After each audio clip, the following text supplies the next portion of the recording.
Baik. Nah. Oke, assalamualaikum warahmatullahi wabarakatuh.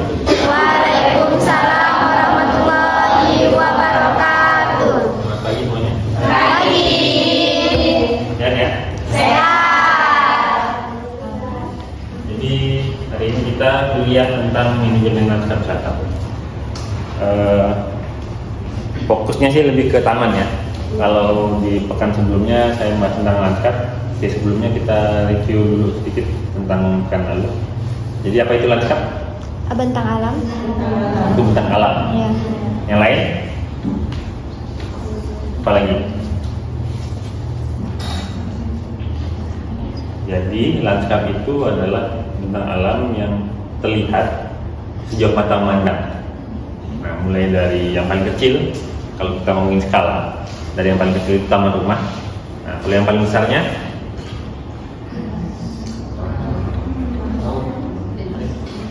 ada ingat berhubungan sama sungai? Daerah? Daerah sungai. Nah, jadi kalau daerah langsung ini kan biasanya dibatasi oleh puncak gunung. Ya. Jadi kalau kita memandang jauh, misalnya ada gunung, batasnya puncak gunung. Nah, jadi kalau ngomongin skala lanskap yang paling besar, yang paling luas itu adalah daerah-daerah. Nah, yang paling kecilnya jadi taman rumah. Makanya di dalam rumah pun kalau misalnya kita bikin taman itu juga bisa dibilang pekerjaan dalam lingkup lanskap juga. Nah, ini kalian bisa lihat ini gimana? Danau Sentarum. Nah, ini salah satu contoh lanskap.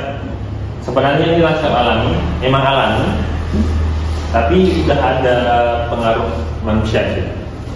Jadi manusia juga sudah melakukan sesuatu yang mengubah bentang alam ini. Misalnya salah satunya adalah adanya perkebunan di sekitar Danau Sentarum ini untuk bisa mengaruhi kedalaman dari Danau Sentarum. Nah, ini kalau ini kondisi waktu masih musim kemarau, jadi air itu surut masuk ke dalam kapuas.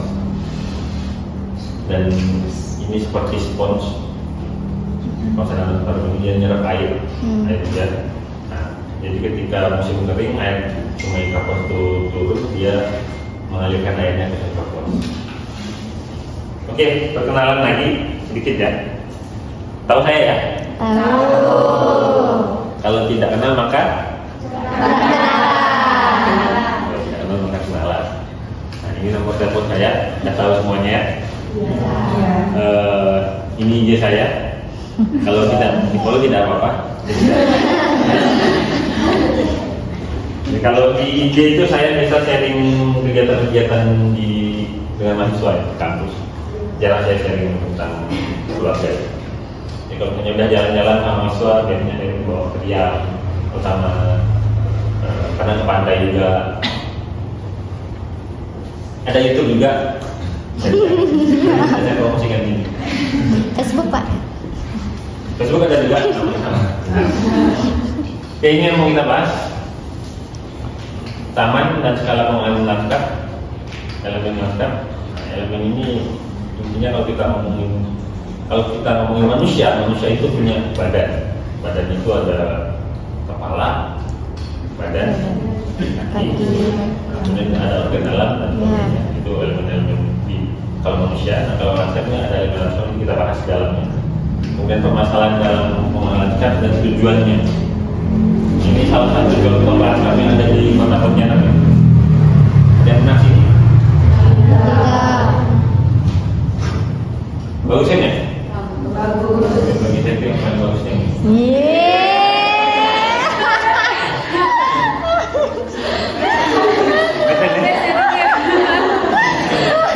Keren nih? Saya yang maksudnya.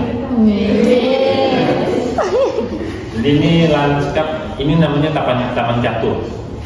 Nah, ini salah satu contoh lanskap di Kota Pontianak yang dikelola secara serius, maksudnya dijaga. Dan memang taman-taman Kota Pontianak itu sekarang memang dijaga. Kalau sama sih mana? Jaga nggak? Jaga. Kalau kalian pagi-pagi misalnya malam minggu itu taman minggu biasanya itu kalau malam ramai kan? Ya. Sampah di mana-mana. Tapi pagi-pagi itu petugas kebersihan itu udah ngumpulin. Ini menjelang siang jam 9 itu udah bersih kan? Udah bersih kan? Nah, tapi ya, walaupun ada petugas kebersihannya bukan berarti kita bisa buang sampah sembarangan. Iya. Kita tetap harus jaga juga. Itu rekamannya jalan ya? Iya. Oke. Jadi ketika lanskap itu tidak dijaga, itu pasti berubah feel-nya, berubah vibes-nya ya. Kalau Iya. kalian ngomongnya vibes. Iya. Vibes. Kalau di Lungi itu malah namanya vibe-nya beda ya. Belok gitu ya. Itu perlu, mungkin salah satu elemen lanskap yang kurang itu adalah misalnya lanskapnya, set structure-nya, terutama lampu ya. Mungkin perlu lampu lebih banyak biar lebih terang, biar tidak ada yang suka ke remang-remang. Ada yang suka ke remang-remang di Bunyi nggak?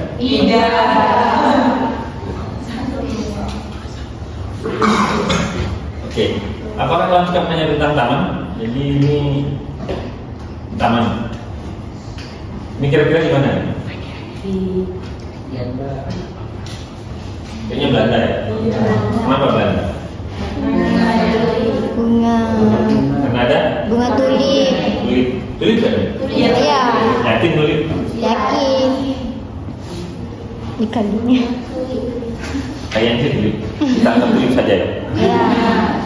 Kalau ini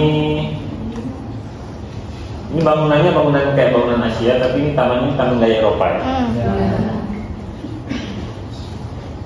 Ini taman rumah. Tapi apakah lanskapnya tentang tamannya? Tidak hanya tentang taman, tapi intinya tentang alam. Taman itu salah satu bagian contoh dari tentang alam. Alam itu. Taman itu kalau di Indonesia memang pengertiannya agak, satu kata itu maknanya bisa banyak. Mau mana taman. Tapi kalau taman rumah itu taman, di tengah kota itu taman. Tapi kalau di luar negeri itu banyak kata-kata yang lebih kayak misalnya ada kebun. Garden. Kebun ini biasanya orchard ya, kalau bahasa Inggris itu orchard. Terus ada garden. Garden sini biasanya di halaman rumah. Ada park. Taman. Park ini taman kan? Iya. Kebun. Kebun misalnya terganggu. Ada lanskap. Lanskap ini tentang alam. Nah kalau di luar negeri ada, kalau park ini tamannya taman yang lebih besar, kayak Central Park, mana Central Park? Central Park pernah di Central Park di Senewan TikTok sih. New York.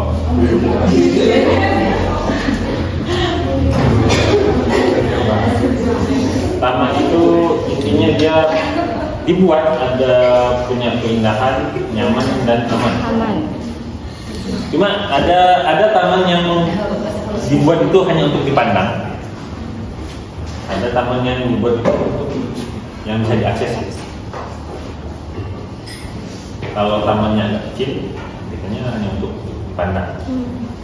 Kayak kalau di Sambas itu tamannya kebanyakan taman yang bisa diakses.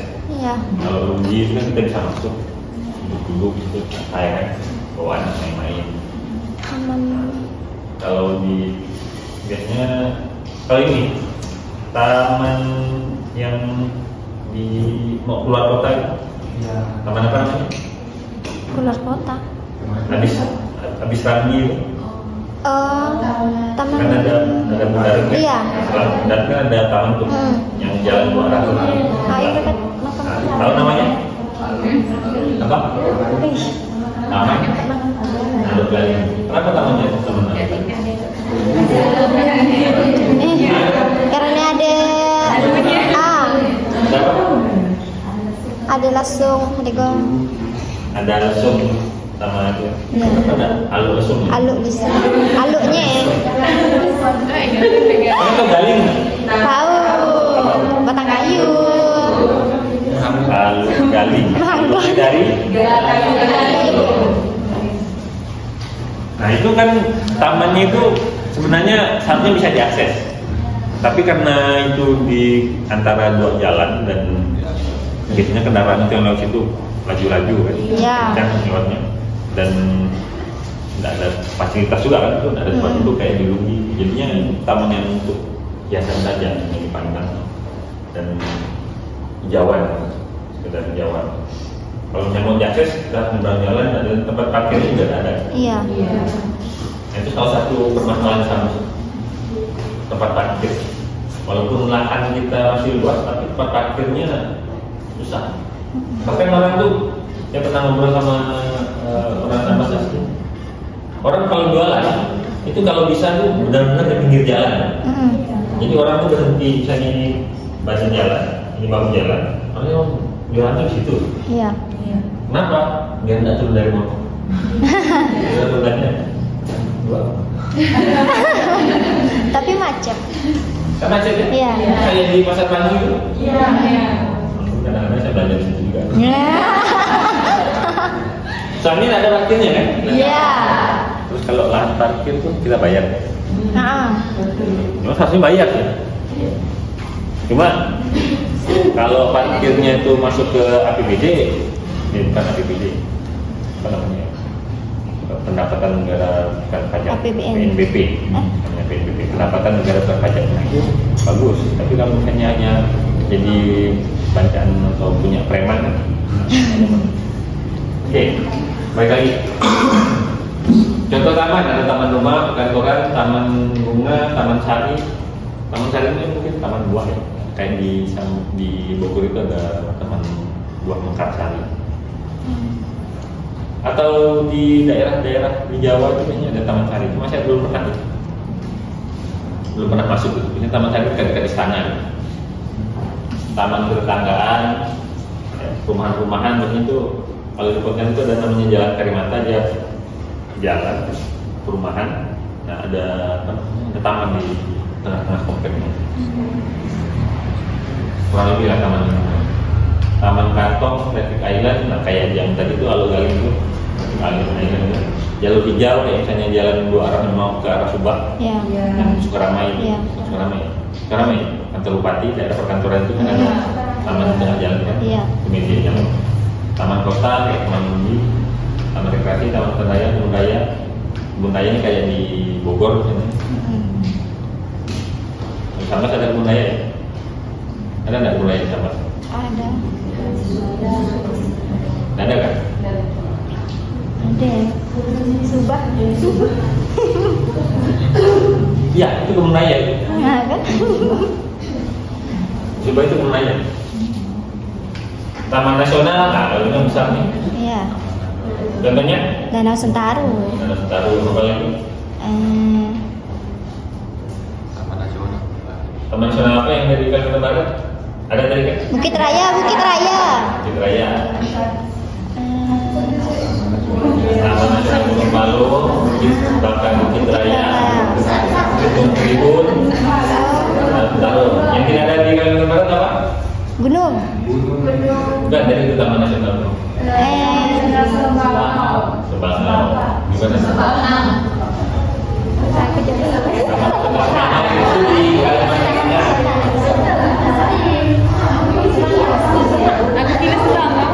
Aku dah Hasan ya, tulis bangun. Nah, ini contoh-contoh taman.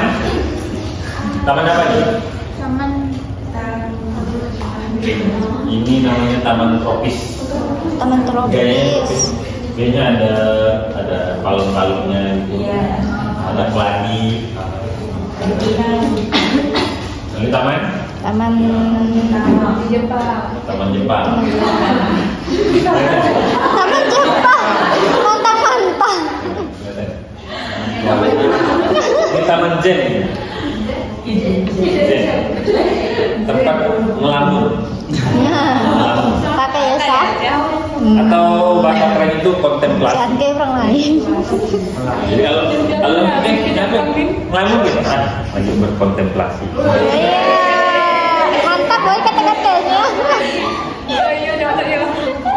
Jadi daripada ngelamun ini merenung, berkontemplasi, memikirkan nasib negara. Nah ini Taman Mediterania. Tahu Mediterania? Mediterania itu laut antara Eropa dan Afrika. Kawasan Mediterania itu Italia, Yunani, Maroko, Aljazair, Libya.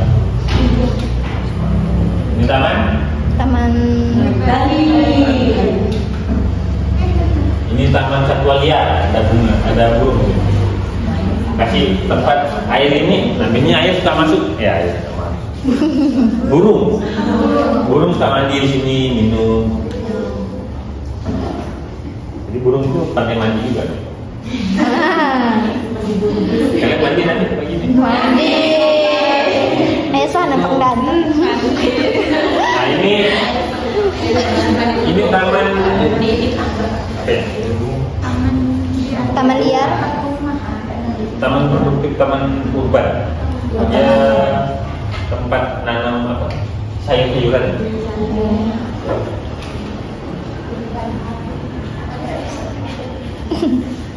Ini taman cityscape, taman hemat air.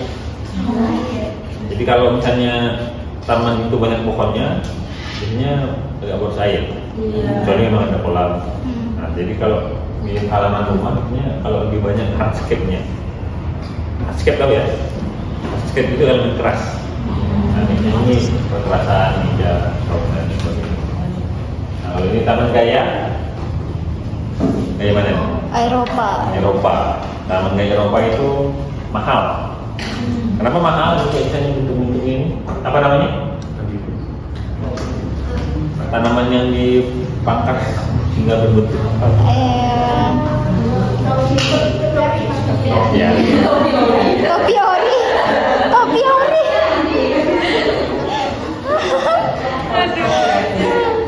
Elemen Topi naskah. kawin.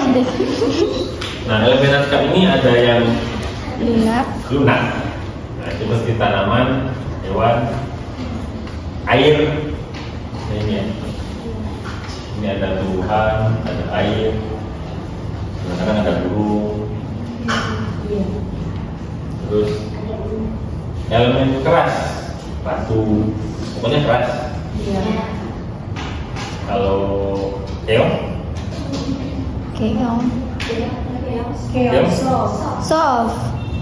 tapi kan keras. Hewan, udah masih hidup ya. Kalau udah mati jadi keras. Kosong. Elemen mayor itu tidak mampu diubah untuk mungkin kecil, misalnya di mana bertransaksi. Kalau minor itu manusia bisa dengan mudah mengubahnya. Itu berdasarkan kemampuan manusia untuk mengubah. Tahu ini? Tahu. Apa ini? Bukit Kelang. Bukit. Ya, mayor atau minor? Mayor. Dan minor. Enggak. Kalian tahu Glassberg? Glassberg itu gunung yang di Papua itu, yang ditambang itu. Oh iya, tahu. Pernah jadi gitu. Iya. Habis ya? Jadi itu masih itu nggak susah manusia. Jadi ini minor namanya. Kalau ada emas di bawahnya nih, atau mau ditambang untuk bikin jalan batunya, habis. Iya. Kayak di Sumedang itu gunung-gunungnya kan mulai begini kan? Iya. Nah, lama lagi habis. Nih. Elemen alami, ada elemen buatan. Nah, ini apa namanya? Apa?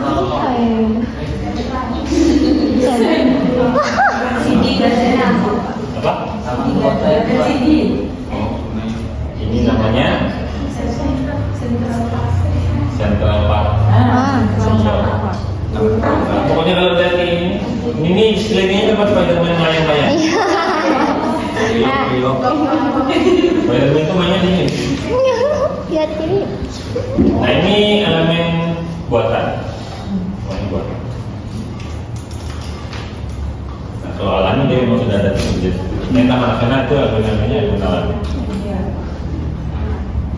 Berdasarkan elemen dasar kalau dalam arsitektur lanskap, ya jadi kita ngomongin arsitektur lanskap dalam konteks wisata ya. Nah, kita pasti ngomongin elemennya. Ada bentukan lahan, tanaman, bangunan, kekerasan, dan structure air.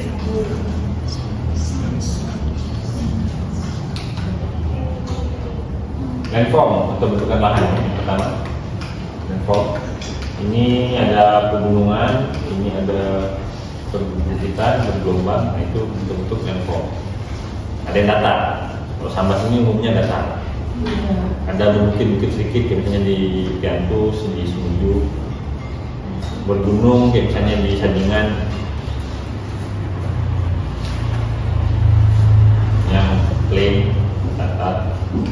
Ini berbukit.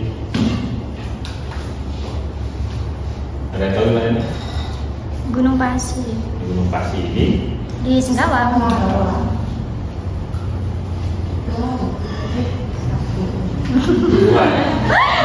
Dia seorang. Ini elemen benang, jadi bisa dibudidayakan, dia hidup, tumbuh. Nah ini bedanya kalau kita ngomongin arsitektur lanskap itu sebenarnya salah bentuk seni, tapi seninya hidup.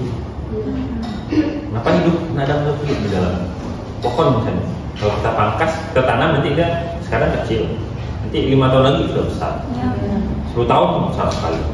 Mungkin perlu dipangkas. Nah, jadi seninya itu tuh hidup. Kalau misalnya tidak dirawat, nanti rumput tumbuh jadi semak, jadi sarang ular, jadi sarang buat orang-orang yang suka semak-semak.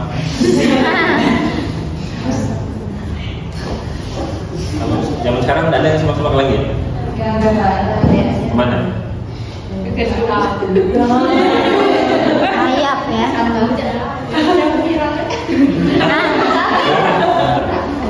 Kira di mana?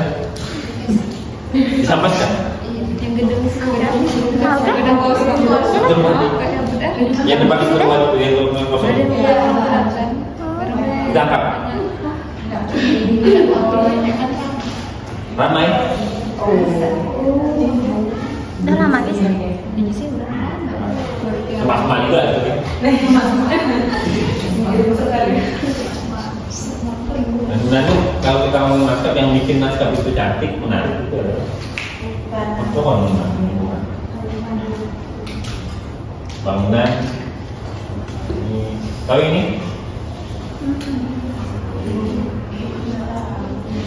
Gimana nih?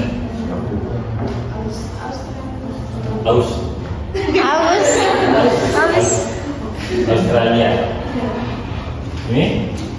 Jakarta. Banyak lewat. Kekerasan. Ini ada paving block, aspal, semen. Ini paving juga nanti di bawah ini ada saluran air. Side structure. Ini namanya steps. Ada namanya steps, ada namanya stairs. Nah, kalau di bawah tuh kanopi itu apa namanya? Di bawah tuh di depan. Pasti tahu masuk gedung itu namanya Step. step. Nah kalau kita udah masuk gedung, naik lantai 2 namanya Stair. Karena kalau misalnya lantai 2 itu namanya upstairs. Di atas tangga upstairs. Di tengah itu stairs. Di bawah itu steps. Ini retaining wall. Nah, biasanya kalau di daerah-daerah yang berbukit-bukit nanti rumahnya mapas bukit kan, nanti di tembok ini juga ada roboh. Ini namanya pergola. Jadi ini gambarnya. Ini ada kesalahan teknis. Saatnya munculnya satu-satu ya. Air itu bersifat plastis, bergerak dan menghasilkan suara. Manajemen naskah itu tujuannya adalah